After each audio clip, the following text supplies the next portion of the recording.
At their wedding night, she waited in fear, until the Duke laid a gift beside her and walked away. The grey winter light faded into dusk, as Lady Mira Vane stood before the arched windows of her new bedchamber. Snowflakes drifted against leaded glass panes, each crystal a prison of its own design. Her fingers trembled as they traced the delicate lace of her nightgown, a garment her mother would never have permitted had she lived to witness this day. The candles flickered, casting elongated shadows across the Aubusson carpet, their amber glow illuminating the vast marital bed with its heavy damask hangings. The ceremony is complete, the papers signed. These words echoed in her mind, a liturgy of finality. Barely 3 hours prior, she had stood before God and witnesses, binding herself to a stranger, to his grace, the Duke of Veradale, a man whose reputation preceded him like winter frost. Widowed these past 7 years, they whispered. Cold as marble, others claimed. A necessity, her stepmother had declared, when the creditors began seizing the family silver. A duke requires an heir, Lady Severine had reminded her that morning, snapping her fan with military precision.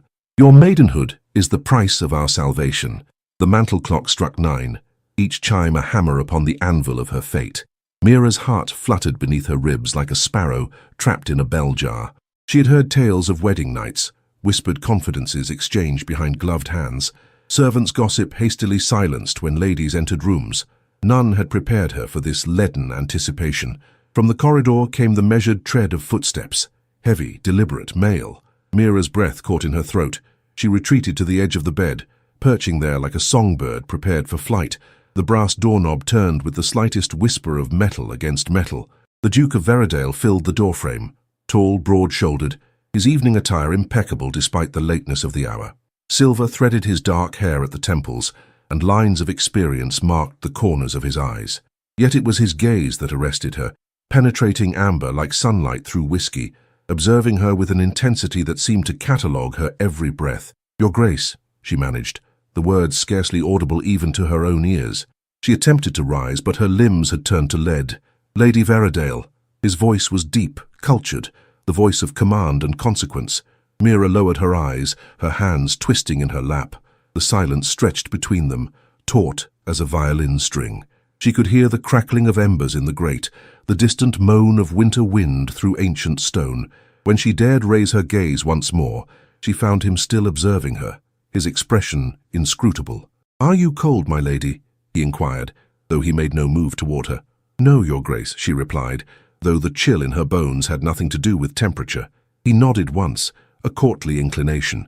Then, to her astonishment, he withdrew a small wooden box from his coat pocket and approached, not the bed but the nightstand beside it. The box was inlaid with mother-of-pearl, gleaming in the candlelight like a captured moonbeam. "A gift," he stated simply, "for the Duchess of Veradale." Before she could respond, he placed the box upon the nightstand with ceremonial care. Then, to her utter bewilderment, he bowed, a formal gesture one might offer at a state reception, and turned toward the door. "Your Grace?" The question escaped her lips unbidden, tinged with confusion. The Duke paused, his hand upon the doorknob. "Rest well, Lady Veradale. The journey was long, and tomorrow will bring new demands." With those words he departed, the door closing behind him with a soft, definitive click. Mira sat frozen, staring at the space he had occupied, her expectations shattered like a crystal goblet against stone. The box remained, mysterious and untouched, upon the nightstand. The candle flames danced, casting their warm light upon its polished surface. Outside, the snow continued to fall, blanketing the world in silence and transformation. Dawn broke reluctantly over Veradale, the winter sun struggling to penetrate layers of cloud.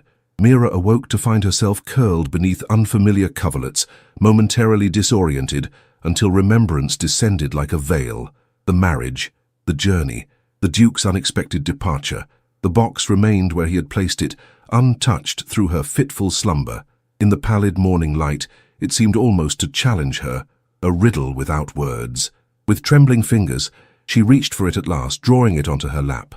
The clasp yielded with a whispered click. Inside, nestled upon midnight velvet, lay a golden quill, not ostentatious, but elegant in its simplicity. Beside it rested a folded piece of parchment, sealed with the Veradale crest, a falcon in flight above a snow-capped mountain. Breaking the seal, she unfolded the note. The handwriting was strong, decisive, yet possessed of a certain grace. "Lady Veradale, your presence in this house is by obligation, not choice. I would not compound one duty with another. You shall find your chambers comfortable, the staff attentive, and your privacy respected. In time, perhaps familiarity may soften the harshness of necessity. Veradale." Mira traced the signature with her fingertip, uncertain whether to feel relief or a curious disappointment. The quill remained enigmatic, a writer's tool given to a woman who had scarcely been permitted an education beyond those accomplishments deemed suitable for securing a husband. A soft knock at the door heralded the arrival of a maid, a slender girl with earnest eyes who introduced herself as Agnes. "His Grace requests the honour of your company at breakfast, my lady, if you are sufficiently rested from yesterday's travels." The breakfast room proved to be a chamber of unexpected warmth, with tall windows overlooking frost-rimmed gardens. The Duke stood as she entered, impeccably attired in a morning coat of midnight blue. "Lady Veradale," he greeted her, inclining his head, "I trust you found some measure of repose." "Yes, Your Grace," she responded, taking the seat a footman held for her, though I confess the unfamiliarity of my surroundings rendered sleep somewhat elusive. A ghost of a smile touched his lips. New chambers often require a period of acquaintance before they yield their comfort, much like their occupants, I suppose. Silence fell between them, as servants brought silver trays bearing poached eggs, kippers, and toast. Mira found herself studying him when she thought his attention diverted. The precise way he handled his cutlery, the immaculate fold of his cravat, the signet ring that gleamed upon his left hand. "I must thank you," she ventured at last, "for your gift, though I confess I am uncertain of its purpose." The Duke paused, his teacup halfway to his lips. "Every Duchess of Veradale has maintained a private correspondence. The quill is merely a symbol of that tradition. Whether you write letters, keep a journal, or compose poetry, that choice remains yours alone. I had not taken you for a patron of female literary pursuits, Your Grace." Something flickered in his eyes, amusement perhaps, or appreciation of her unexpected boldness. "There is much about me you have yet to discover, Lady Veradale, just as I have much to learn of you. I fear you shall find me disappointingly ordinary, sir." "I very much doubt that." His gaze held hers across the damask tablecloth. No woman who faces a stranger across a breakfast table the morning after surrendering her name and freedom could be described as ordinary. A flush warmed Mira's cheeks. She busied herself with her tea, grateful for the momentary shield of the porcelain cup. "I have instructed Mrs. Winters, the housekeeper, to conduct you through the estate when you feel equal to the exertion," the Duke continued. "Veradale has been home to my family for 17 generations. I would have you familiar with its passages and peculiarities." "You are most considerate, Your Grace." "Practical rather than considerate," he corrected, though without harshness. "A mistress cannot command a house she does not know." When breakfast concluded, he rose and bowed with formal courtesy. "Estate matters require my attention until luncheon. I shall have the library opened for your use should you wish to explore its offerings." Mira watched him depart, his tall figure disappearing down the corridor with measured strides. Only when she was certain of her solitude did she release the breath she had unconsciously held. The manor creaked and whispered around her, a labyrinth of stone and secrets. Through the window, she observed a raven alight upon a snow-laden branch, its glossy feathers stark against the white landscape. She was a duchess now, mistress of this ancient domain, wife to a stranger. Yet the gilded cage she had anticipated now seemed curiously unlatched, its door standing ajar. The golden quill beckoned from her chamber upstairs, promising a voice she had not known she possessed. The library of Veradale Hall revealed itself as a cathedral of knowledge, 2 stories of leather-bound volumes rising toward an arched ceiling adorned with painted constellations. Brass ladders gleamed against mahogany shelves, and a massive fireplace dominated the eastern wall, its marble mantel carved with scenes from classical mythology. Mira traced her fingertips along the spines, inhaling the intoxicating perfume of parchment and binding glue. Here were histories and philosophies her father would never have permitted in her hands: Voltaire and Rousseau, Wollstonecraft and Shelley. Poetry shelves offered Keats and Byron, their pages well thumbed by previous readers. "His Grace maintains one of the finest private collections in the North," observed Mrs. Winters, a stately woman with iron-grey hair and watchful eyes. The previous Duchess was a great reader. Her correspondence filled 3 volumes. Mira paused, her curiosity piqued. 3 volumes? "Indeed, my lady. Each Duchess has contributed to the family archives since the estate's founding. their letters, journals, and observations, a lineage of feminine perspective running parallel to the ducal line. This revelation cast the golden quill in new light, not merely a token, but an invitation to join a centuries-old communion of women who had preceded her in these halls. "Where might I find these volumes?" Mira inquired. Mrs. Winter's expression softened marginally. "In the Duchess's study, my lady, a chamber adjoining your suite, which I shall show you presently, though I must advise that His Grace has not entered that room since the late Duchess's passing." The housekeeper led her through a bewildering succession of corridors and staircases. Footmen bowed as they passed, maids curtsied, each face betraying carefully masked curiosity about their new mistress. The Duchess's study proved to be a jewel box of a room, with windows overlooking the winter garden.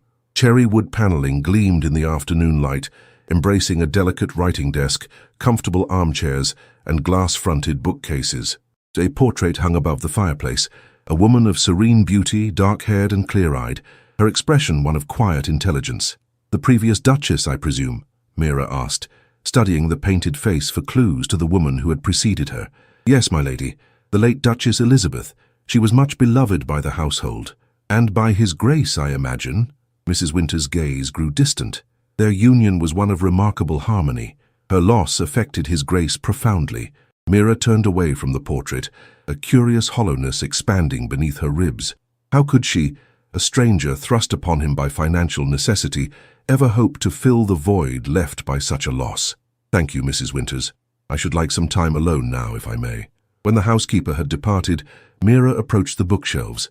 3 leather-bound volumes stood apart, their spines embossed with the Veradale crest and the name Elizabeth. With reverent hands, she lifted the first, carrying it to the window seat. The pages revealed a hand both elegant and decisive, much like the woman in the portrait.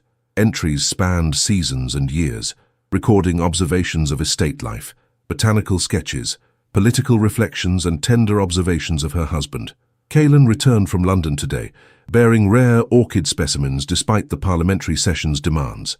How like him to remember my passion amidst affairs of state. There is more tenderness in one such thoughtful gesture than in 1,000 poetic declarations. Mira closed the journal, feeling suddenly like an intruder upon private devotion. The Duke, Kaelan, emerged from these pages not as the austere nobleman she had wed, but as a man of depth and consideration. The dinner gong's resonant tone startled her from contemplation. She hastily returned the volume to its place, smoothed her gown and made her way to the dining room, where footmen stood at attention behind carved chairs. The Duke entered moments after her, formal in evening attire. "I trust your exploration of the estate proved illuminating, Lady Veradale. Indeed, Your Grace. Your home possesses both grandeur and character in equal measure." His expression remained impassive, but something in his eyes suggested approval. "And did you find the library to your satisfaction?" "Beyond expectation. I confess I had not anticipated such comprehensive collections, particularly those volumes touching upon philosophy and natural sciences. My grandfather was a corresponding member of the Royal Society," he explained as they took their places at the table, "and my late wife maintained particular interest in botanical classification. Their passions have shaped Veradale's repositories." A footman appeared with soup, pouring it from a silver tureen with practiced grace. Candlelight danced upon crystal and silver, transforming the dining room into a realm of shifting shadows and golden illumination. "Mrs. Winters mentioned that each duchess has maintained a correspondence collection," Mira ventured, watching his face carefully. Something passed across his features. Swift, nearly imperceptible. "Indeed, a tradition dating to the estate's founding, a remarkable historical record, and a remarkably personal one." His gaze met hers, unreadable. "Those volumes represent the private thoughts of women who navigated circumstances not unlike your own, marriages of alliance rather than affection, responsibilities thrust upon them by birth and necessity." Mira sipped her wine, gathering courage. "Did you read the late Duchess's journals, sir?" His hand stilled, the knife poised above his plate. For a moment she feared she had trespassed beyond propriety's bounds. "No," he answered finally. "They were hers alone. As yours shall be yours." "Even though I am your wife?" "Especially because you are my wife." His voice lowered, acquiring an intensity that caught her unawares. "Marriage grants certain legal rights, Lady Veradale, but it does not, or should not, obliterate personhood." The remainder of dinner passed in discussion of estate matters, tenant concerns, agricultural improvements, the upcoming Christmas obligations to local villages. Throughout, Mira found herself reassessing the man across the table, reconciling the stern figure of reputation with these unexpected glimpses of principle. When they parted in the grand hallway, he surprised her by taking her hand, not to kiss it, as social convention might dictate, but to press something into her palm. A small key gleamed against her skin. "For the Duchess's writing desk," he explained, "should you wish to begin your correspondence." Before she could formulate a response, he had bowed and departed, leaving her with the key's weight and the lingering warmth where his fingers had touched hers. The days at Veradale unfolded with measured rhythm, each morning heralding new discoveries. Mira found herself drawn repeatedly to the Duchess's study, where she began tentatively filling blank pages with observations of her strange new life. The golden quill moved across parchment with surprising fluidity, as though eager to capture her thoughts. "December 15th, she wrote, "The eastern wing contains portraits dating to the Tudor era, stern-faced men and corseted women whose eyes seem to follow one's progress along the gallery. It is disconcerting to be surveilled by generations of noble ghosts, each silently assessing whether I am worthy of their lineage. Am I? I cannot say. I am neither the bride of passion they might have desired for their descendant, nor the aristocratic alliance they might have anticipated. I am merely the daughter of an impoverished baronet, whose blood was deemed sufficiently genteel while her father's purse was not." Winter deepened its hold upon the estate. Snow drifted against mullioned windows, and frost etched elaborate patterns across glass panes. Within, fires blazed in marble hearths, and footmen moved with silent efficiency through high-ceilinged chambers.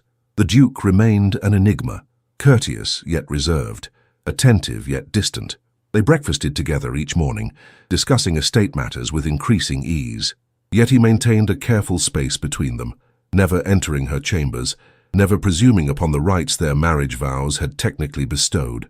One afternoon, as twilight approached with purple shadows, Mira encountered him unexpectedly in the portrait gallery. He stood before the painting of a dark-haired woman in riding attire, his posture suggesting such profound absorption that he remained unaware of her presence until she was nearly beside him. "Forgive me, Your Grace," she murmured, preparing to withdraw. "I did not mean to intrude upon your solitude." He turned, composure settling over his features like a well-worn mask. "Not at all, Lady Veradale. This is your home now. You may walk where you wish." Her gaze lifted to the portrait. "The late Duchess?" "Yes." A single syllable, weighted with unspoken history, painted the summer before her illness.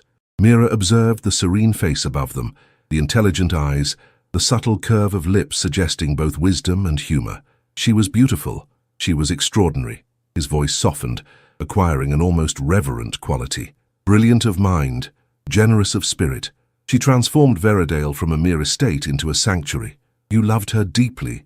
It was not a question, yet he answered nonetheless. "I did. We were fortunate, an arranged marriage that grew into something finer than either family might have anticipated. Something tightened in Mira's chest, not jealousy precisely, but a poignant awareness of all she had never known and might never experience. How remarkable, she managed, to find such harmony within the constraints of duty. The Duke regarded her with sudden, disconcerting intensity. "Have you written in your journal, Lady Veradale?" The question surprised her. "I have made some small beginning, sir." "Good." He nodded as though confirming a private theory. Elizabeth always claimed that a woman denied her voice in the public sphere must claim it doubly in private contemplation. Snow began falling beyond the gallery windows, each flake catching the last gleam of daylight before darkness claimed it. They stood in strange, almost companionable silence, watching winter's silent procession. "I received correspondence from your stepmother today," he said at length. Mira stiffened, her momentary ease evaporating. "Indeed, Your Grace?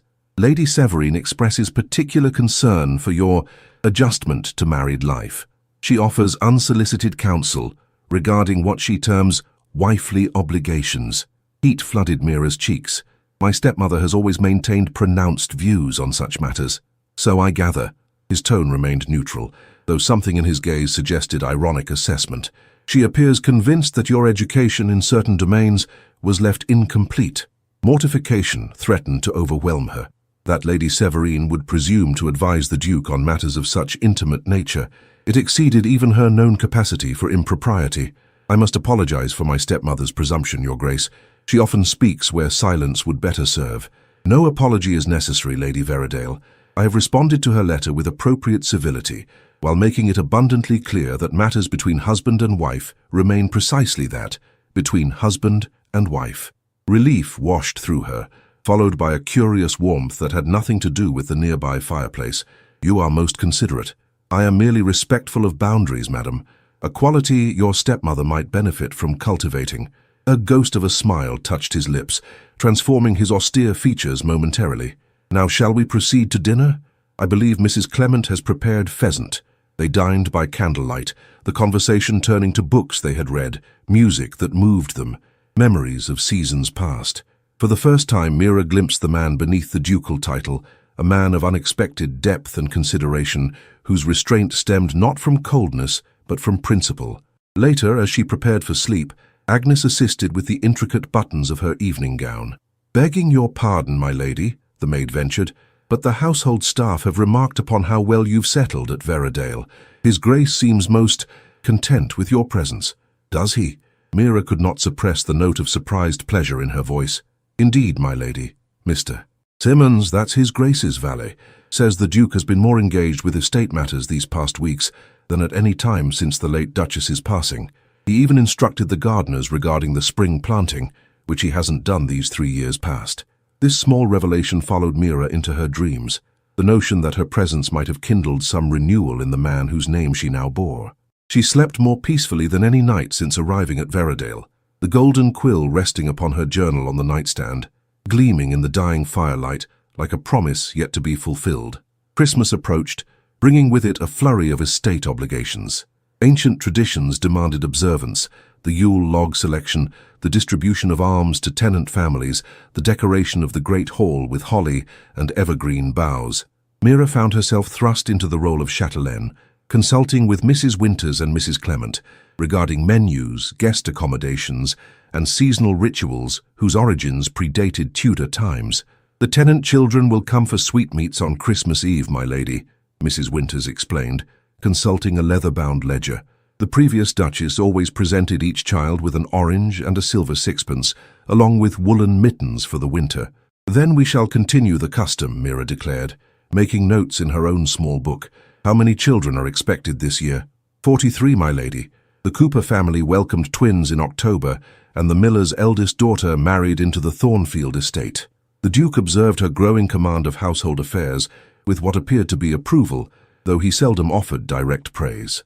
Instead, he began including her in more substantive estate discussions: tenant leases, agricultural improvements, the modernization of dairy operations. "You have a practical mind, Lady Veradale," he remarked one evening, as they reviewed account ledgers in the library. "Your suggestions regarding the rotation of winter crops show both innovation and respect for established methods. My father may have neglected his finances, Your Grace, but he was thorough in his agricultural knowledge.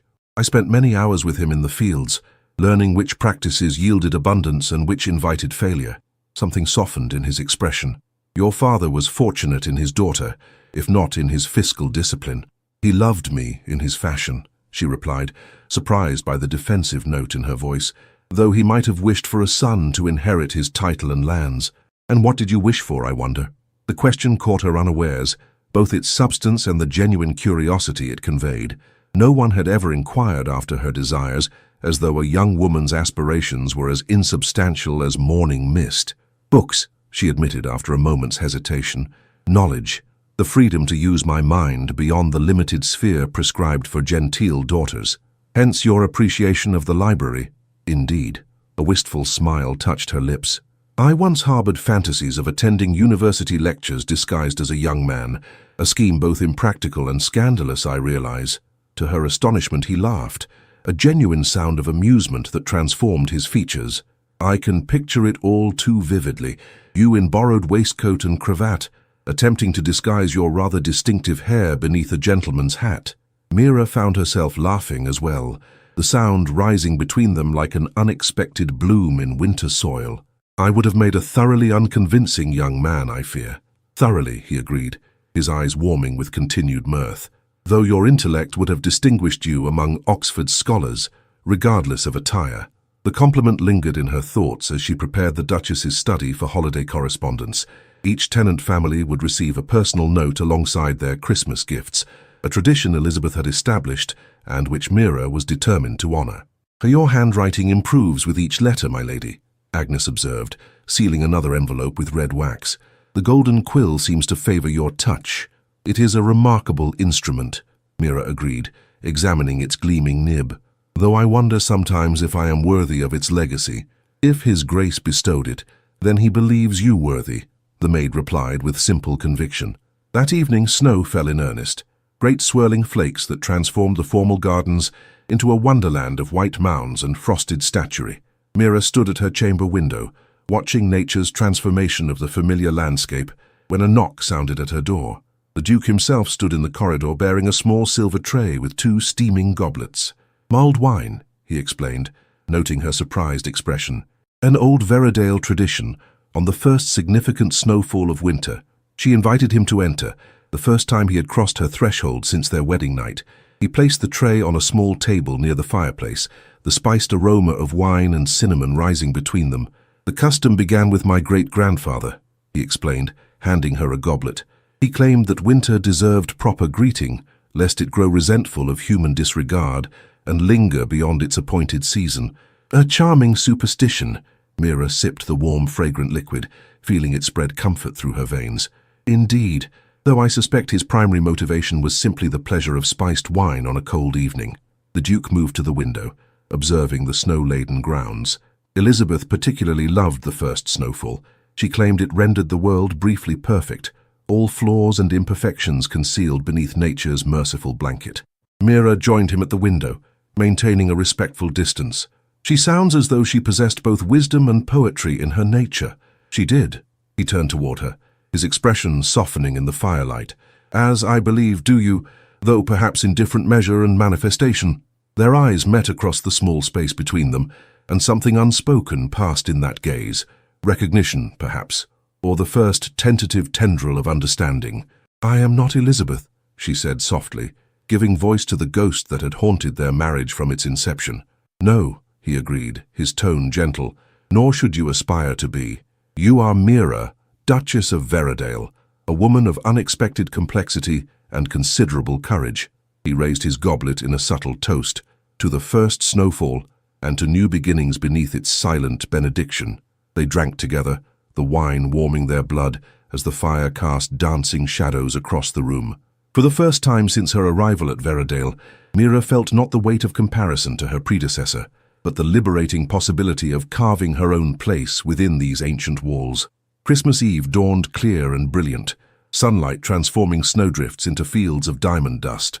The great hall of Veradale bustled with activity, footmen arranging evergreen garlands, maids polishing silver, Mrs. Clement directing operations from the massive kitchen where spice-laden puddings steamed in cloth sacks. Mira moved through the preparations with growing confidence, consulting the household ledgers Elizabeth had maintained and adapting traditional observances to her own sensibilities. The Yule log had been selected, a massive oak trunk that would burn through the 12 days of Christmas. Tenant gifts were wrapped and labelled, practical items like woolen blankets and preserves, alongside small luxuries rarely afforded by working families. "Your organisation skills are most impressive, my lady," Mrs. Winters remarked as they reviewed the arrangements. "His Grace commented only this morning on how smoothly the household has run under your direction." A flush of pleasure warmed Mira's cheeks. "The credit belongs to the staff, Mrs. Winters. I merely provide guidance where required. Nevertheless, it is guidance well conceived. The previous Duchess would approve, I believe." The comparison, once a source of anxiety, now felt more like benediction than burden. Mira had spent evenings reading Elizabeth's journals, discovering a woman of intellect and compassion whose shadow grew less intimidating with each page turned. By afternoon, tenant families began arriving in farm wagons and on foot, their children wide-eyed at the splendor of the great hall with its massive fireplaces and soaring ceilings. Mira greeted each family by name, having memorized the estate records with diligent care. "His Grace extends warmest wishes for your Christmas celebration," she told Thomas Cooper, whose wife cradled twin infants against the December chill, and particularly congratulates Mrs. Cooper on 2 such fine additions to Veradale's community. The Duke himself appeared as twilight gathered, moving among his tenants with dignity tempered by genuine interest in their circumstances. He knelt to speak with children at their own level, remembered the names of elderly tenants whose families had farmed Veradale lands for generations, and discussed crop rotations with the same seriousness he might afford parliamentary debates. Mira observed him from across the hall, a curious warmth expanding beneath her ribs. This was not the cold aristocrat of reputation, but a man who understood the reciprocal responsibilities between landowner and those who worked his soil. The revelation both surprised and moved her. When the great hall clock struck 6, servants brought forth trays of sweetmeats and cider. The Duke took his place beside the massive Christmas tree, where Mira joined him for the distribution of children's gifts. Together they presented each child with an orange, wrapped in tissue paper, a silver sixpence and woolen mittens knitted by the women of the estate. "For Jamie Miller," the Duke announced, presenting a small, solemn-faced boy with his gifts, who, I understand, has shown particular aptitude in the village school this autumn. The child's face brightened with surprised pleasure. "Thank you kindly, Your Grace." "Apply yourself to your studies, young man," the Duke advised. "Knowledge is a crop that, once harvested, can never be taken from you." The distribution continued until all 43 children had received their gifts, their faces glowing with excitement and sugar-fueled enthusiasm. As the families prepared to depart, snow began falling once more, gentle flakes drifting down through the darkening sky.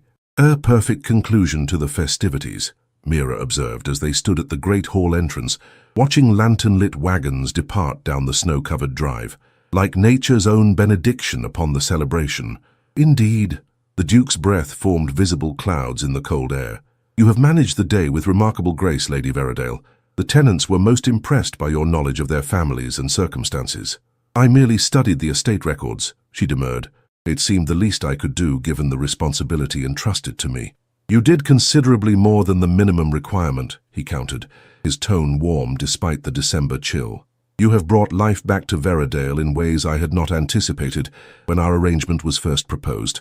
The word arrangement hung between them, a reminder of their marriage's pragmatic origins. Yet something had shifted in recent weeks, transforming duty into something less defined yet more profound. Later, after the servants had retired to their own celebrations in the downstairs hall, Mira and the Duke dined privately in the small parlour. Candles gleamed on holly-decked tables, and a fire crackled in the hearth, casting amber light across silver platters bearing roast goose and chestnut stuffing. "I have a gift for you," he said as they finished their meal, withdrawing a slender package from his coat pocket. Mira accepted it with surprise, untying the silk ribbon with careful fingers. Inside lay a delicate silver bookmark, its design an intricate pattern of intertwined roses. "It is beautiful," she breathed, tracing the craftsmanship with her fingertip. "It was my mother's," he explained. She was also a great reader, a quality she valued in her companions and which she would have recognized in you. The personal nature of the gift touched her deeply. "I shall treasure it, Your Grace, though I have nothing of comparable significance to offer in return. Your presence at Veradale has been gift enough," he replied, his voice acquiring an unexpected depth. "You have brought renewal where there was merely existence." Their eyes met across the candlelit table, and Mira felt something shift between them, tectonic plates of formality giving way to reveal deeper emotional terrain. "Kalen," he said quietly, "when we are alone, I should like you to call me Kalen, rather than Your Grace." The intimacy of his request caught her unawares. That would be most irregular." "Perhaps," he acknowledged. "Yet I find I grow weary of formality between us, when circumstances have thrust us into life's most intimate association." A curious courage filled her, born perhaps of Christmas enchantment, or the wine they had shared. "Then I shall call you Kalen, if you will call me Mira rather than Lady Veradale, when propriety does not demand otherwise." "Mira," he repeated, as though testing the syllables upon his tongue. "From Mirabelle, of wondrous beauty, if I recall my etymology correctly." "My mother's selection," she explained, a flush warming her cheeks, "though I fear the name promises more than its bearer delivers." "I would disagree." His gaze held hers across the dwindling candle flames. "Some forms of beauty reveal themselves gradually, like stars emerging in twilight, seen fully only when darkness has fallen and eyes have adjusted to subtler illumination."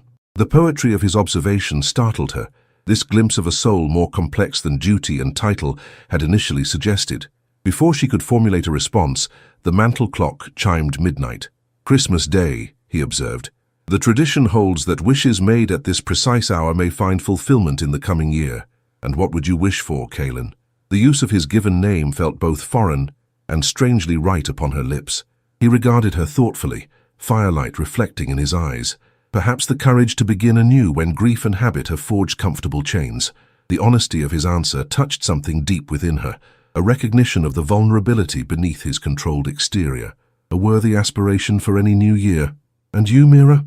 What would you wish for? She considered the question, weighing truth against propriety. The wisdom to distinguish between the life others have prescribed for me and the one I might choose for myself. His expression softened. Then I shall wish that for you as well. Outside, snow continued its silent descent, blanketing Veridale in pristine white. Within the parlor, candles burned low and something tentative yet hopeful hovered in the air between them, unspoken yet palpable as the Christmas bells that would soon ring across frost-covered fields. January descended upon Veridale with Arctic ferocity. Snow drifted against stone walls, and frost etched elaborate patterns across window panes. Within, life continued.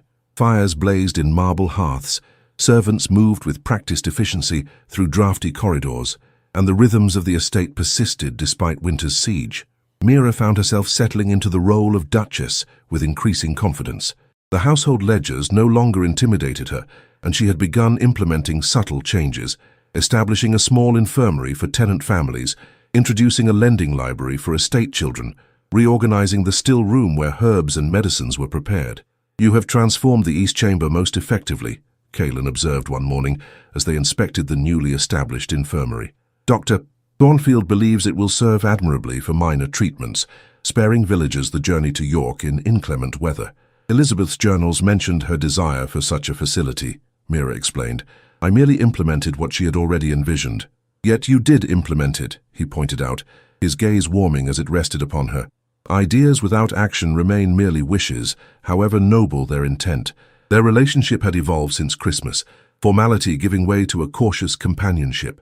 They often spent evenings in the library, reading before the fire or discussing estate matters with growing camaraderie. Occasionally, when they believed themselves unobserved, servants exchanged knowing glances at the sound of their master's laughter, a phenomenon so rare before the new Duchess's arrival that younger staff had scarcely witnessed it. One bitter afternoon, as sleet rattled against leaded glass, Mira discovered Kaelin in the music room. He sat at the pianoforte, his fingers moving over yellowed ivory keys with surprising dexterity. The melody, something melancholy yet beautiful, filled the chamber with haunting resonance. She hesitated in the doorway, loath to interrupt such private communion, yet some small sound must have betrayed her presence, for he glanced up, his fingers stilling against the keys. "Forgive me," she said quickly. "I did not mean to disturb you." "You do not disturb me, Mira." He gestured toward a nearby chair. "Please join me if you wish." She entered hesitantly, settling upon a damask-covered bench. "I was unaware you played." "A remnant of childhood discipline," he explained, his hands resting lightly on the keyboard. "My mother insisted that gentlemen required artistic accomplishments alongside more practical education. She was clearly most persuasive in her insistence. You play beautifully." A ghost of a smile touched his lips. "Kind, but inaccurate. I possess technical proficiency without true artistry, the difference between competence and gift. The piece you were playing, I'm not familiar with it." Schubert, impromptu in G-flat major. His fingers returned to the keys, coaxing forth delicate, rippling notes. Elizabeth favored it during winter months. She claimed it captured both the desolation of January and the promise of spring beneath the snow. The mention of his first wife no longer carried the weight of comparison it once had. Instead, Mira found herself grateful for these glimpses of the woman whose legacy infused Veridale, not a rival to be measured against, but a predecessor whose path had illuminated the way. "Would you play more?" she requested quietly. "The house seems less forbidding when filled with music." He inclined his head in assent, returning to the piece with renewed concentration. Mira closed her eyes, allowing the notes to wash over her like warm summer rain. Outside, winter raged against stone and glass. Within, Schubert's genius transformed the afternoon into something approaching transcendence. When the final notes faded into silence, neither spoke immediately, unwilling to break the spell that had descended upon the music room. "Thank you," she said finally. He turned toward her, his expression unexpectedly vulnerable. It has been many years since I played for anyone. I had forgotten the particular pleasure of shared appreciation. Perhaps we might make it a regular custom. I should like to hear you play again. Something shifted in his gaze, a subtle warming like sun breaking through winter clouds. I should like that as well. That evening, a letter arrived bearing Lady Severine's seal. Mira received it with trepidation, all too familiar with her stepmother's capacity for veiled criticism and manipulation. "Unwelcome correspondence?" Kaelin inquired, noting her expression as they sat before the library fire. "My stepmother," she confirmed, breaking the seal with reluctant fingers. Her letters typically contain more thorns than roses. The missive proved even more disagreeable than anticipated. Lady Severine expressed dissatisfaction with Mira's infrequent correspondence, demanded detailed accounts of her success in fulfilling marital obligations, and, most distressingly, announced her intention to visit Veradale before winter's end. "She intends to descend upon us in February," Mira reported, setting the letter aside with barely concealed dismay. "To assess my progress as Duchess and ensure I am properly representing family interests." Kaelin's expression darkened. "Your stepmother seems to labor under the misapprehension that your marriage constitutes some form of ongoing negotiation in which she retains authority. Lady Severine has always considered my existence primarily in terms of its utility to her ambitions," Mira responded, a rare note of bitterness coloring her voice. "I was first a burden to be minimized, then an asset to be leveraged. I doubt she has ever regarded me simply as a person worthy of consideration in my own right." He studied her across the space between their chairs, firelight casting his features in warm relief. "You need not receive her if you do not wish it. This is your home now, not an outpost of your stepmother's authority." The simple declaration, "your home," affected Mira more profoundly than he could know. For one who had always lived at the periphery of belonging, such casual acknowledgement of her place at Veradale represented a seismic shift in the landscape of her existence. "Thank you," she said softly. "Though I fear refusing her visit would merely postpone the inevitable confrontation, Lady Severine is not easily deterred when she has set her mind upon a course of action." "Then we shall receive her together," he declared, his tone suggesting the matter settled, "and make it abundantly clear that the Duchess of Veradale answers to her own conscience, not to external direction, however aggressively delivered. We." The pronoun lingered in Mira's thoughts as she prepared for bed that evening. Not "you shall face your stepmother's interference," but "we shall receive her together." Such simple solidarity, yet it represented a profound departure from her previous experience of confronting Lady Severine's manipulations alone and unsupported. As January's frigid grip tightened upon the estate, Mira found unexpected warmth in this evolving alliance with the man whose name she bore. They were not lovers. The physical dimension of marriage remained unconsummated, yet something equally intimate had begun to flourish between them: trust, born of shared purpose, and growing mutual respect. One night, as snow piled against windowsills and wind moaned through ancient chimneys, Mira woke to find her fire reduced to embers, her chamber invaded by penetrating cold. She wrapped herself in a woolen dressing gown and moved to stir the dying flames, adding fresh logs from the copper scuttle. As she knelt before the hearth, the bedroom door opened quietly behind her. She turned, startled, to find Kaelin in the doorway, a candle in one hand and a book in the other. "Forgive the intrusion," he said quickly. "I observed light beneath your door as I returned from the library and feared you might be unwell." "Merely cold," she explained, rising to her feet. The fire had dwindled, and the north wind seems determined to invade every crevice of Veradale tonight. He glanced toward the window, where frost had formed intricate patterns across glass panes. "These old houses surrender grudgingly to winter's siege, despite our best defenses." His gaze returned to her, assessing. "You are chilled. Allow me to summon Agnes to bring warmed bricks for your bed." "There is no need to disturb her at this hour," Mira protested. "The fresh logs will soon restore warmth." He hesitated, clearly torn between propriety and concern.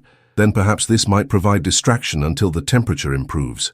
He extended the book he carried, a slender volume bound in green leather. "I discovered it in the library archives. Elizabeth mentioned it in her journals, though I had never located it until tonight." Mira accepted the offering with curious fingers. The title, embossed in faded gold, read, "Nocturnes, Collected Verses by Kaelin Thorne." She glanced up, startled. "You are a poet?" A rueful smile touched his lips. "I was, briefly, during my university days. Youthful pretensions to literary significance, long since abandoned in favor of more practical pursuits. May I read them? If you wish, though I warn you they reflect more enthusiasm than talent." He moved toward the door, then paused, turning back. "Good night, Mira. I trust warmth will soon return to your chamber. Good night, Kaelin, and thank you for the poems and for your concern." When he had gone, she returned to bed, drawing blankets close around her shoulders as the fire gradually reclaimed its vigor. By candlelight, she opened the slender volume, discovering verses that revealed a younger, more vulnerable Kaelin than the man she had come to know. A passionate soul whose words betrayed both romantic idealism and keen observation of nature's subtle beauties. One poem in particular caught her attention. "What whispers might the dawn impart, if we but woke to listen well? What secrets does the twilight tell to those with patient, watchful heart? Between the light and coming dark, a bridge of gold and purple laid. No architect with mortal blade could fashion such celestial arc. So too, perhaps, between two souls, a bridge of shared and silent thought, more eloquent than speech has wrought, more lasting than time's measured tolls." The words resonated within her, echoing the unspoken connection that had begun to form between them, tenuous yet undeniable, like the first green shoot breaking winter soil. She fell asleep with the book upon her chest, dreaming of bridges spun from gossamer light, spanning chasms of silence and solitude. February arrived with deceptive mildness, as though winter had exhausted its harshest fury. Snowdrops emerged in sheltered corners of the garden, and weak sunshine occasionally pierced cloud cover, casting momentary brilliance across frost-covered grounds. With the improvement in weather came increased social obligations. Neighboring families, emerging from winter isolation, began exchanging visits and dinner invitations. As Duchess of Veradale, Mira found herself hostess to local gentry and minor nobility, many of whom arrived with undisguised curiosity about the Duke's new bride. "Lady Harrington was most persistent in her interrogation," she remarked to Kaelin, after one particularly trying afternoon tea. "I believe she remains unconvinced that a baronet's daughter of limited fortune could possibly deserve elevation to ducal status." "Augusta Harrington has maintained similar skepticism about every alliance formed within 50 miles these past 30 years, he replied, amusement warming his tone. "You might have mentioned that her own marriage to Harrington was considered quite the misalliance in its day. Her father was merely a prosperous merchant with newly purchased lands." "I could never be so impolite," Mira protested, though her eyes danced with suppressed mirth. "Besides, she performed that task admirably herself, referencing her distinguished lineage no fewer than 7 times during our conversation." He laughed, a sound that had become less rare in recent weeks. "You managed her admirably. I observed how deftly you redirected her more impertinent inquiries while maintaining perfect courtesy. A skill developed through years of navigating Lady Severine's social machinations," she admitted. "One learns to recognize the moment when conversation threatens to become interrogation." The mention of her stepmother cast a momentary shadow. Lady Severine's visit loomed a fortnight hence, an approaching storm cloud on their increasingly serene horizon. Kaelin seemed to read her thoughts. "Your stepmother's arrival need not disrupt the patterns we have established. She comes as our guest, not as arbiter of our household." "You do not know Lady Severine," Mira sighed.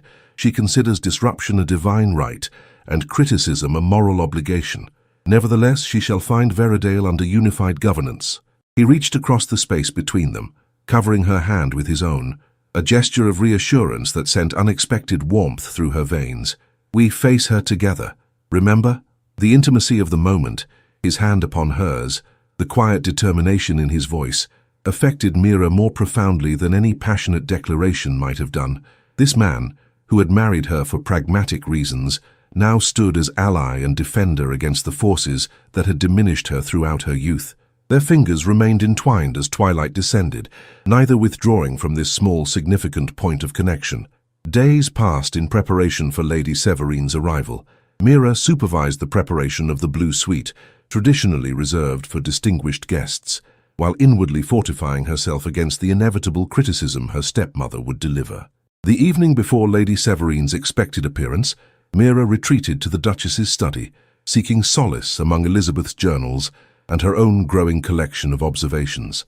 The golden quill moved across parchment with practiced ease as she recorded her apprehensions and hopes. A soft knock interrupted her writing.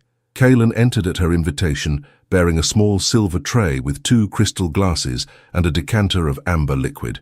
"Fortification," he explained, placing the tray upon her writing desk. "A particularly fine cognac that has proven effective against various forms of adversity, including, I suspect, imminent encounters with disapproving stepmothers." Mira accepted the offered glass with a grateful smile. "You anticipate my need with remarkable accuracy. I have grown somewhat attuned to your expressions," he admitted, taking the chair opposite her desk. "There is a particular furrow that appears between your brows when you contemplate unpleasant obligations." "Is there indeed?" She touched her forehead self-consciously. "How mortifying to be so transparent." "Not transparent," he corrected gently. "Simply known as one becomes to those who observe with attention and interest." The distinction touched her deeply, this notion of being truly seen rather than merely viewed.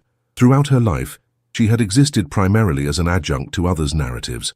Her father's disappointment in lacking a son, her stepmother's social aspirations, the servants' curiosity about their new mistress. Rarely had she been the subject of such focused, appreciative attention. "I confess I am ridiculously anxious about tomorrow's arrival," she acknowledged, sipping the cognac and feeling its warm path down her throat. "Lady Severine has always possessed an uncanny ability to reduce me to stammering inadequacy with a single well-placed observation." "Perhaps because you faced her alone," Kaelan suggested. "Predators typically select isolated targets rather than confronting unified opposition. You make her sound positively leonine. I suspect that comparison would please her excessively." His eyes crinkled with amusement. "Regardless, tomorrow she will discover a changed landscape. You are no longer her stepdaughter to command, but the Duchess of Veradale, mistress of an estate that has stood since Tudor times, and wife to a man who finds her intelligence and character worthy of profound respect." The declaration, delivered with quiet conviction, brought unexpected tears to Mira's eyes. She blinked them away, focusing on the golden quill that lay beside her journal. "It is strange," she reflected, "how objects acquire meaning beyond their function. When you placed this quill beside me on our wedding night, I thought it merely a curious gift. Now I understand it represented something far more significant, the invitation to discover my own voice." "Elizabeth believed a woman's private thoughts represented her most authentic self," Kaelan said softly. "She maintained that society permitted ladies only the narrowest channels for expression, rendering their journals all the more vital as repositories of truth." "She was wise," Mira observed. "I have discovered more of myself in these pages than in 21 years of guided existence." "And what have you discovered?" The question hung between them, intimate yet not intrusive, curious rather than demanding. Mira considered her response carefully. "That I am neither as limited as I was led to believe, nor as extraordinary as I once fantasized," she answered finally. "That I possess both competence and courage, though both required circumstance to reveal themselves. That I can build something meaningful within the constraints society has established, even while recognizing those constraints as arbitrary and often unjust." Kaelan regarded her with an expression she could not quite decipher. Admiration, certainly, but something deeper as well, something that caused her heart to quicken beneath her bodice. "I believe," he said quietly, "that I could not have described you more accurately had I employed 1,000 words." They sat in companionable silence as darkness claimed the world beyond the study windows. The cognac warmed Mira's blood, but it was Kaelan's presence, steady, appreciative, undemanding, that truly banished the chill of anticipation. "I should retire," she said eventually. "Tomorrow will demand all my resources, I suspect." He rose when she did, taking her empty glass. "Remember, Mira, this is your home, not hers. You need make no apologies for the woman you have become or the role you have assumed." "Thank you," she replied simply, "for the cognac and for the reminder of my proper place. I shall see you at breakfast?" "Yes. We shall prepare our strategy before the carriage arrives." A smile touched his lips at her martial metaphor. "Indeed. Sleep well, Mira." She watched him depart, the cognac tray balanced in one hand, his tall figure disappearing down the corridor with unhurried grace. Something had shifted between them in recent weeks, a warming of regard, a deepening of mutual appreciation that transcended their marriage's pragmatic origins. In her chamber, Agnes helped her prepare for bed, chattering about the household's preparations for Lady Severine's arrival. "Cook has prepared that lemon tart you mentioned was her favorite, my lady. the maid reported. "Though Mrs. Winters says we're not to rearrange the blue suite furnishings, no matter what the lady might suggest." "Excellent guidance," Mira agreed, smiling at the housekeeper's protective instincts. Lady Severine considers redecoration a form of territorial marking, best to establish boundaries from the outset. Later, as she lay beneath warming blankets, Mira reflected on the curious alchemy that had transformed her circumstances. 6 months prior, she had entered Veridale as a stranger, fearful, isolated, resigned to duty without affection. Now somehow she had discovered belonging within these ancient walls, purpose in her daily activities, and something perilously close to love in her regard for the man whose ring she wore. Tomorrow would bring confrontation with her past. Yet for the first time, Mira faced such a prospect not with dread but with quiet confidence, fortified by the knowledge that she no longer stood alone against judgment and diminishment. Outside her window, a nightjar called, 3 haunting notes that hung in the February darkness like a question awaiting answer. Lady Severine Vale arrived precisely at 11 o'clock, her travelling carriage sweeping up the long drive with theatrical grandeur. Footmen rushed to assist as the vehicle halted before Veridale's imposing entrance, where Mira and Kaelin stood side by side, presenting a united front beneath February's watery sunshine. "My dearest child," Lady Severine declared as she descended from the carriage, extending gloved hands toward her stepdaughter. "How provincial you appear. Has no one informed you that sage green is entirely passé this season? London favours plum and midnight blue exclusively." Mira accepted the cool kiss upon her cheek with practiced composure. "Welcome to Veridale, Lady Severine. I trust your journey was comfortable?" "Tolerable, though the roads remain disgracefully maintained. One would think the local authorities might consider the welfare of travellers above their own convenience." Lady Severine turned toward Kaelin, extending her hand with calculated coquettishness. "Your Grace, how magnanimous of you to accommodate my visit. I have been positively consumed with anxiety regarding my dear Mira's adjustment to her elevated circumstances." "Lady Severine," Kaelin bowed with formal correctness, neither effusive nor discourteous. "Veridale welcomes you. I assure you the Duchess has adjusted admirably to her role." The emphasis he placed on Mira's title was subtle yet unmistakable, a demarcation of her status that did not escape Lady Severine's shrewd assessment. A flicker of calculation crossed the older woman's features before her practiced smile reasserted itself. "How delightful to hear, though naturally I shall wish to observe for myself. A mother's concern is never fully satisfied by second-hand reports, however authoritative their source." "Stepmother," Mira corrected gently, "and while your concern is appreciated, I assure you it is unnecessary. Shall we proceed inside? Luncheon awaits, and you must be fatigued after your journey." As they entered the great hall, Lady Severine's gaze swept the surroundings with undisguised assessment, evaluating the antiquity of the tapestries, the quality of the silver candelabra, the deference displayed by assembled staff. Mira observed this inventory with detached amusement, recognizing the calculations occurring behind her stepmother's carefully arranged expression. "The house appears well maintained," Lady Severine conceded, as a footman relieved her of fur-trimmed pelisse and muff, "though I perceive opportunities for modernization in several aspects. The Harrington estate has recently installed that new gas lighting, so much more flattering to complexions than candlelight, my dear. Perhaps you might suggest similar improvements to His Grace." "Veridale balances tradition with prudent innovation," Mira replied evenly. "We have introduced gas lighting in certain areas, while preserving the historical integrity of primary chambers. We." The pronoun emerged naturally, reflecting her integration into the estate's governance. Lady Severine's eyebrow arched fractionally at the usage, her gaze flicking between stepdaughter and duke with increased speculation. Luncheon proceeded with the peculiar tension of a duel conducted through soup spoons and bread plates. Lady Severine alternated between effusive compliments regarding Veridale's grandeur and oblique criticisms disguised as helpful observations. Throughout, Mira maintained composed civility, neither rising to provocations nor surrendering to the familiar pattern of acquiescence that had characterized their previous relationship. "I understand you have instituted a lending library for tenant children," Lady Severine remarked, her tone suggesting she had named a particularly questionable innovation. "One wonders whether such exposure to ideas beyond their station serves practical purpose." The Montgomerys attempted similar philanthropy and discovered their farm labourers suddenly dissatisfied with their natural circumstances. Education benefits all levels of society, Kaelin interjected before Mira could respond. The Duchess's initiative has already improved attendance at the estate school and reduced winter illness through the accompanying hygiene instruction.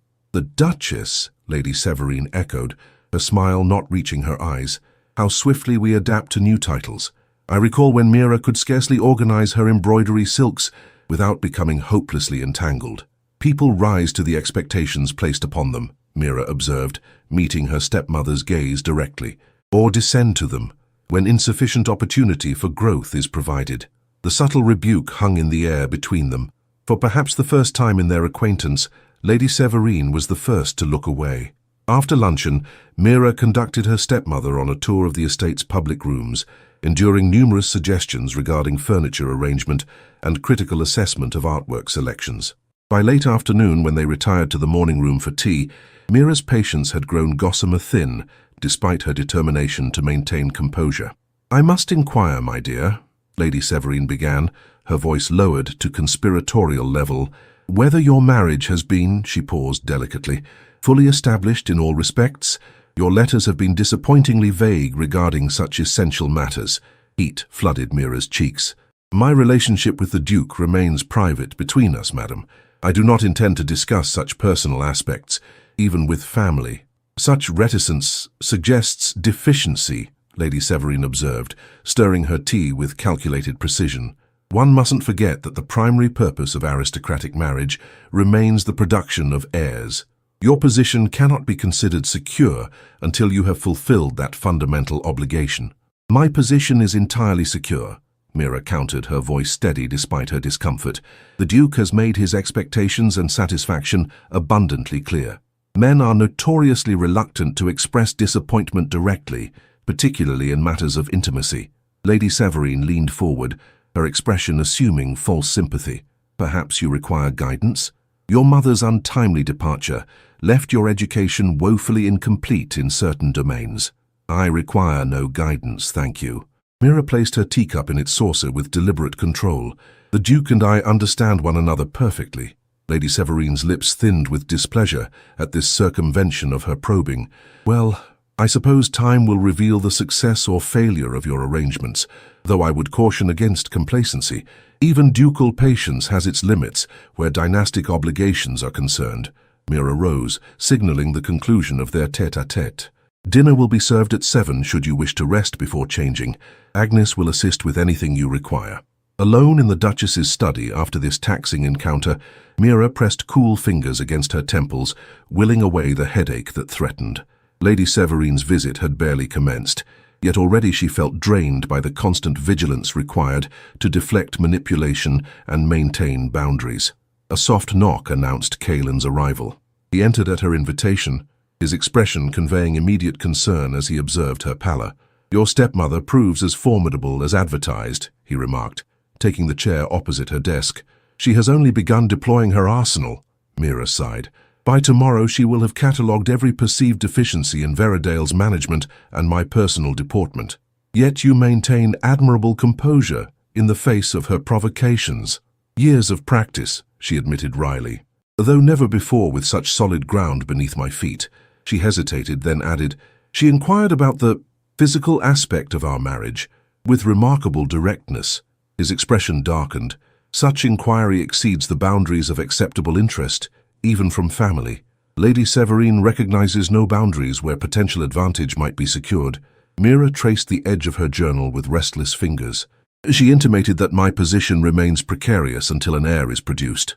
Silence fell between them. Not their usual comfortable companionship, but something weighted with unspoken complexity. Their marriage, though evolving into genuine partnership, had remained unconsummated through mutual unspoken agreement. The Duke had never pressed his marital rights, and Mira had found herself gradually shifting from relief at this forbearance to a more complicated emotion she hesitated to name. "Your position is not contingent upon fertility," Kaelin stated finally, his tone leaving no room for doubt. "You are Duchess of Veradale by legal right and personal merit, regardless of Lady Severine's archaic preoccupations." "Thank you." She managed a small smile. "Though I confess her observations have made me acutely self-conscious." I shall find it difficult to maintain natural conversation at dinner without imagining her scrutinizing every interaction between us for evidence of deficiency. Then perhaps we should provide a performance sufficiently convincing to silence her speculations. A gleam of unexpected mischief appeared in his eyes. Nothing improper, you understand. Merely the appearance of marital harmony sufficient to discourage further interrogation. What do you propose? Small gestures. The casual intimacies long-married couples display without consideration. My hand at your waist when entering rooms. Shared glances of private understanding. The occasional use of endearments when addressing you. The suggestion brought both relief and a curious flutter of anticipation to Mira's chest. A strategic deception, then. A strategic amplification of existing regard, he corrected gently. I hold you in highest esteem, Mira, demonstrating that esteem more visibly requires no falsehood. His words affected her more profoundly than she cared to admit. Over recent months, their relationship had evolved from formal alliance into genuine friendship, and from friendship into something less easily defined, yet increasingly precious. The prospect of publicly acknowledging that connection, even as performance for Lady Severine's benefit, awakened longing she had carefully contained. Very well, she agreed, striving for practical tone despite the warmth rising in her cheeks. We shall present the united front of a contented couple. Excellent. He rose, offering his arm with courtly grace. Shall we begin our rehearsal, my dear? Dinner approaches, and your stepmother will undoubtedly arrive early to observe household operations before the meal. Mira placed her hand upon his sleeve, acutely conscious of his solid presence beneath fine wool. As they walked toward the door, he covered her fingers with his free hand, a small gesture that nonetheless sent awareness cascading through her nerves. Remember, he murmured as they approached the main staircase, this is your home and you its mistress. Lady Severine is merely passing through, a momentary disturbance, not a permanent alteration to the life we have built. We. The pronoun reverberated through Mira's consciousness like the strike of a bell. The life we have built. Not parallel existences beneath the same roof, but a shared creation, something constructed between them through daily interaction and growing mutual regard. Dinner proved surprisingly bearable under these revised conditions. True to his word, Kalen maintained subtle yet unmistakable attentiveness throughout the meal, refilling Mira's wineglass before she requested it, listening with evident interest to her observations, occasionally addressing her as my dear with convincing affection. The performance, if such it was, effectively neutralized Lady Severine's attempts to identify fracture lines in their relationship. You maintain an impressively harmonious household, Lady Severine observed as dessert was served, her tone suggesting she had discovered an unexpected and not entirely welcome circumstance. One would scarcely believe your marriage began so recently. Compatibility requires neither extended acquaintance nor identical background, Kalen replied smoothly. Merely compatible values and mutual respect, qualities the Duchess possesses in abundance. Mira caught his glance across crystal and silver, gratitude warming her expression. The evening continued with music in the drawing room, Kalen at the pianoforte, playing the Schubert impromptu that had become their private touchstone.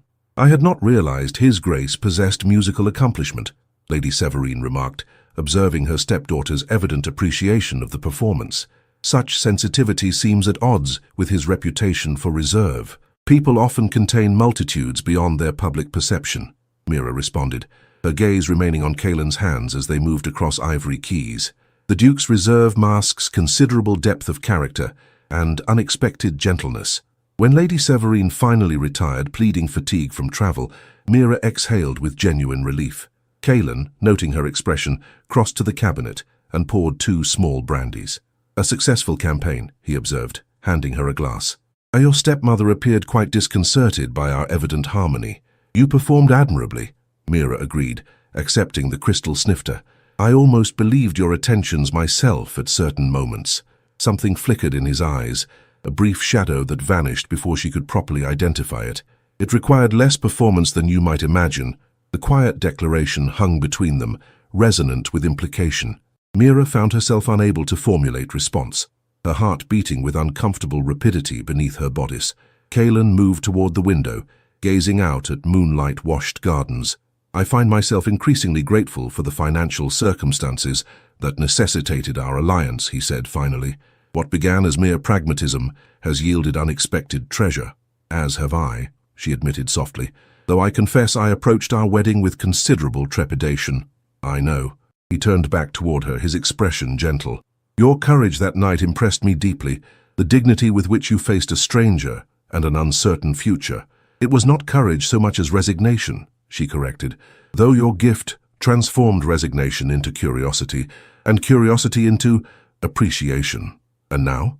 His question came quietly, weighted with significance beyond its simple syllables. Mira met his gaze across the drawing room's elegant expanse, firelight gilding his features and reflecting in eyes that watched her with undisguised intensity. Now, I find myself unexpectedly content in a life I never anticipated, she answered truthfully, and grateful for a partnership I never imagined possible. He crossed toward her, taking her empty glass and setting it aside with his own. We should retire. Tomorrow will bring fresh challenges from your stepmother's presence. Yes, she rose, suddenly aware of his proximity and her own heightened senses, though I find her less intimidating when faced beside you, as all adversaries become less formidable when confronted with unified opposition. He offered his arm with formal courtesy that nonetheless conveyed genuine regard. Shall I escort you to your chamber? They ascended the grand staircase together, their shadows merging on polished wood beneath candle sconces. At the door to her suite, Kalen paused, his expression thoughtful. Your stepmother is wrong about many things, he said quietly, but particularly in her assessment of your position here. You have become essential to Veradale, Mira, not through obligation or duty, but through the person you have revealed yourself to be. Before she could respond, he lifted her hand to his lips, pressing a kiss against her knuckles with deliberate tenderness. Sleep well, my dear. A most convincing endearment, is it not? Yet as he released her fingers and turned away down the darkened corridor, Mira found herself wondering whether the endearment had been performance at all, or whether, like so much between them, what had begun as pretense had evolved into something far more genuine than either had dared acknowledge. Lady Severine's week-long visit stretched Mira's diplomatic abilities to their limit. Each morning brought fresh criticisms. The breakfast tea steeped too long, the East Wing draperies unfashionably dated, the tenant children excessively familiar with their duchess.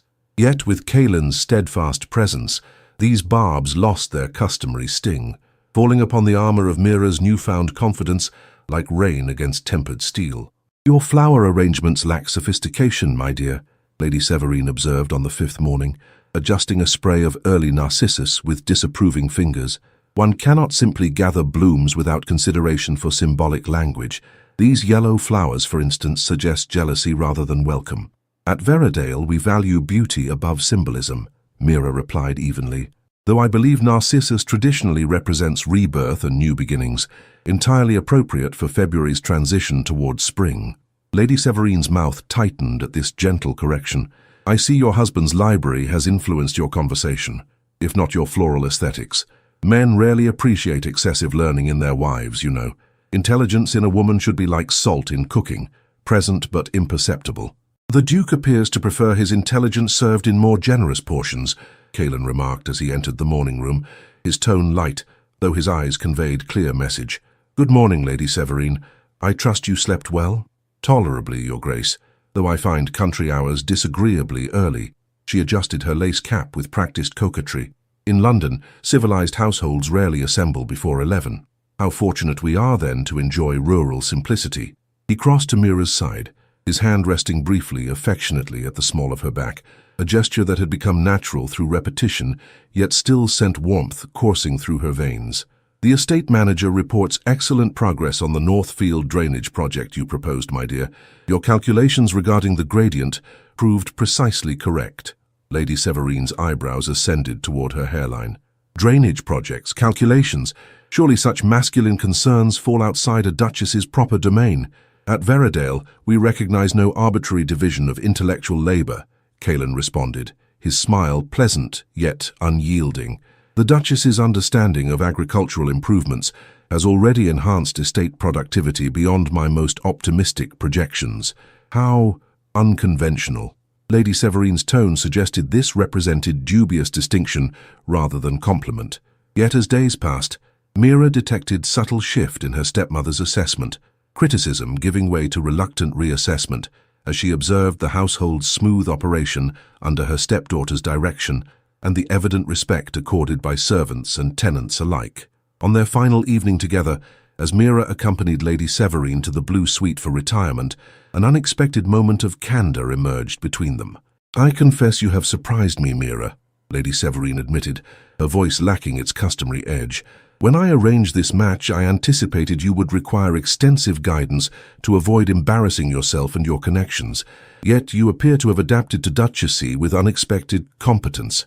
The backhanded compliment represented perhaps the closest approach to genuine praise Lady Severine had ever offered. Mira received it with appropriate gravity, recognizing the significance of this concession from a woman who rarely acknowledged error in judgment. "Thank you," she replied simply, "though I suspect the credit belongs less to my adaptability than to the environment in which that adaptation occurred. The Duke has proven a most supportive partner." Lady Severine's shrewd gaze assessed her stepdaughter's expression. "Indeed. And that partnership appears to have transcended mere practicality, unless I mistake the matter entirely."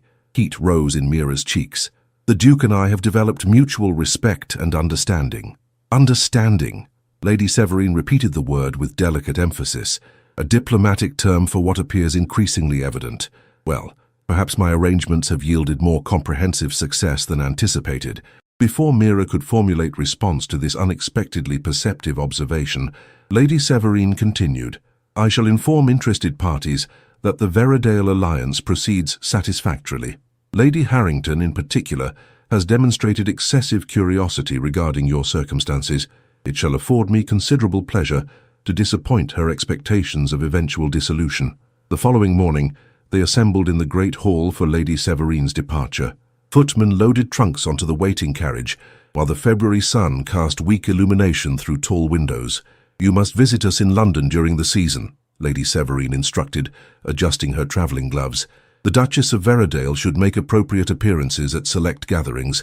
I shall compile a list of acceptable invitations." "Thank you," Mira responded, "though our attendance will depend upon estate responsibilities. The Duke and I prefer to remain at Veradale during crucial agricultural periods." "Crops and drainage before social advancement?"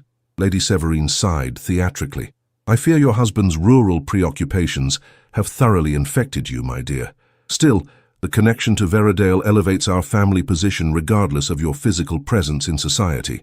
When the carriage finally departed down the long drive, Mira exhaled with undisguised relief. Kaelin, standing beside her on the portico, chuckled at her transparent reaction. "You have survived the Inquisition admirably," he observed, as they returned to the warmth of the great hall. "Your stepmother departed with considerably reduced certainty in her own judgments, unless I mistake the matter."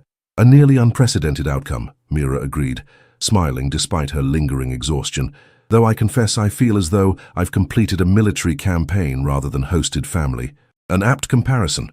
Lady Severine employs more strategic maneuvers than Wellington at Waterloo. Their shared laughter echoed through the entrance hall, drawing smiles from passing servants who had observed their mistress's trials throughout the visitation. That evening, they resumed their customary positions in the library, Mira with her embroidery, Kaelin reviewing estate correspondence. The familiar domesticity felt particularly precious after days of performance and vigilance. "I have been considering," Kaelin said suddenly, setting aside his papers, "that perhaps we should accept some of those London invitations your stepmother mentioned." Mira glanced up, surprised. "Indeed, I thought you avoided London society whenever possible." "I have since Elizabeth's passing." His expression grew thoughtful, "but perhaps it is time to emerge from isolation. Besides, I find myself curious to observe you in grander settings than Veradale provides." "You wish to parade your rustic duchess before sophisticated critics?" she teased, though uncertainty tinged her voice.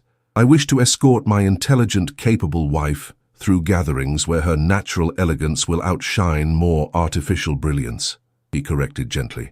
"And yes, perhaps I harbour some small desire to witness Lady Harrington's expression when you demonstrate conversational skills beyond flower arranging and weather observations." Mira laughed despite her reservations. "You cast me in an excessively flattering light, sir."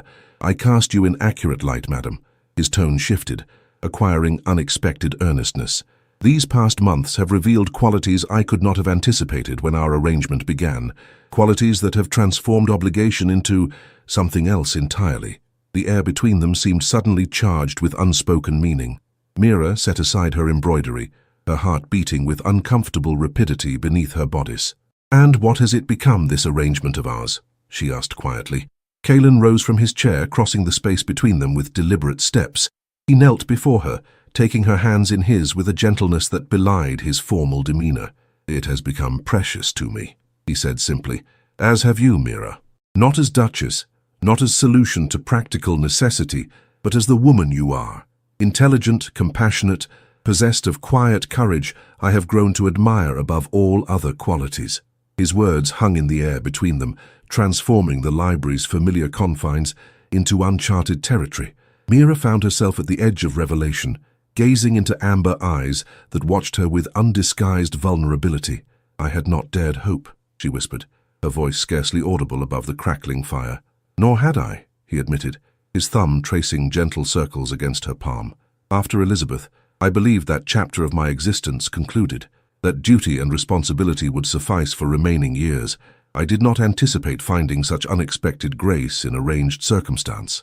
He raised her hands to his lips, pressing a kiss against her fingers with deliberate tenderness. "I make no presumptions, Mira. Our marriage began in pragmatism, and I have respected boundaries between us, but I would know if those boundaries remain necessary, or if perhaps they don't," she interrupted softly, certainty blossoming within her chest, like the first brave crocus breaking winter soil. "They haven't for some time now." Spring arrived at Veradale with characteristic northern restraint, tentative sunshine interspersed with lingering frost, snowdrops giving way to crocuses and early daffodils along sheltered garden paths. The estate awakened from winter dormancy, and with it, a transformation more profound than mere seasonal renewal. Mira stood at the Duchess's study window, watching gardeners prepare seedbeds for summer planting.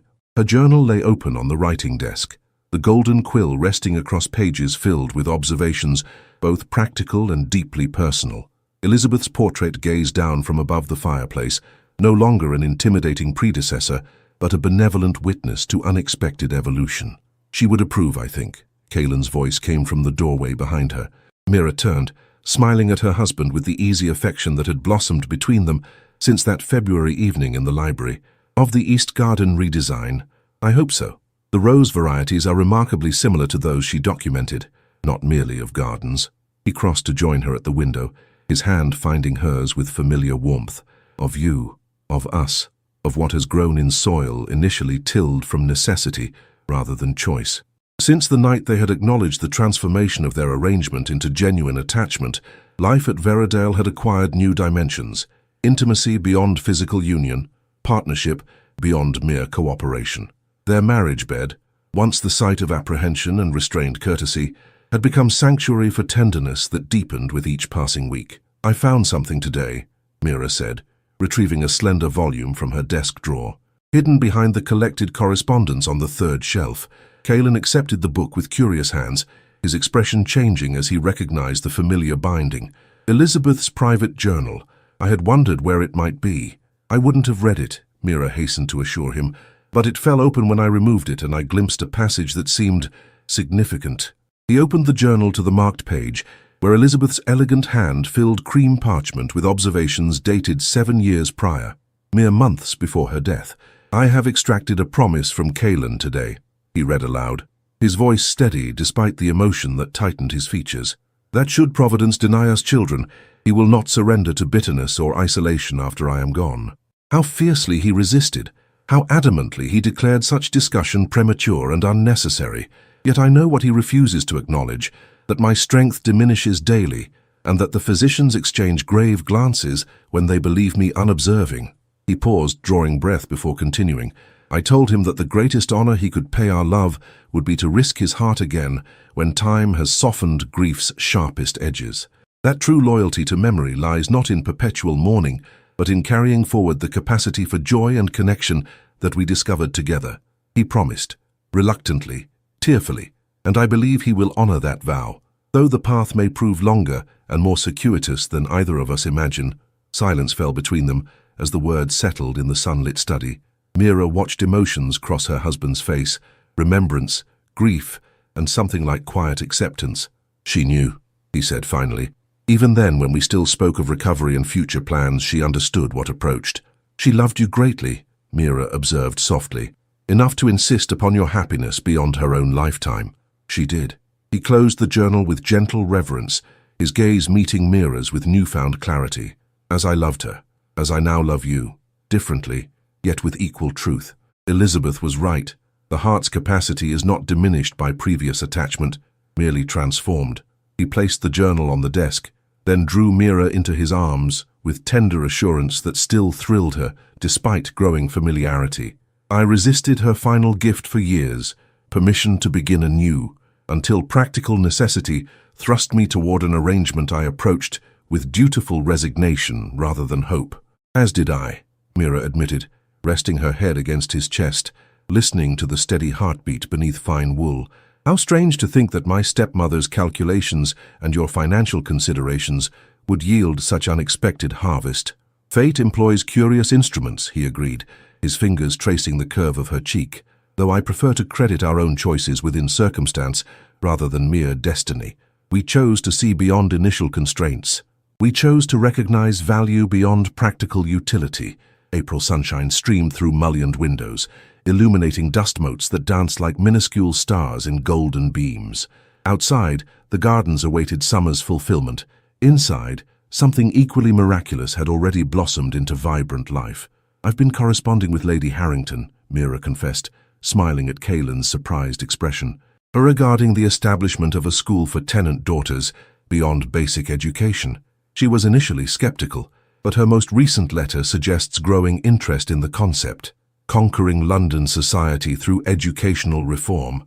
Amusement warmed his tone. How characteristically subversive of conventional expectations, my dear. I learned from an excellent example. She gestured toward Elizabeth's portrait. Her journals outline similar ambitions, though circumstances prevented implementation. It seems fitting to advance the vision she could not complete.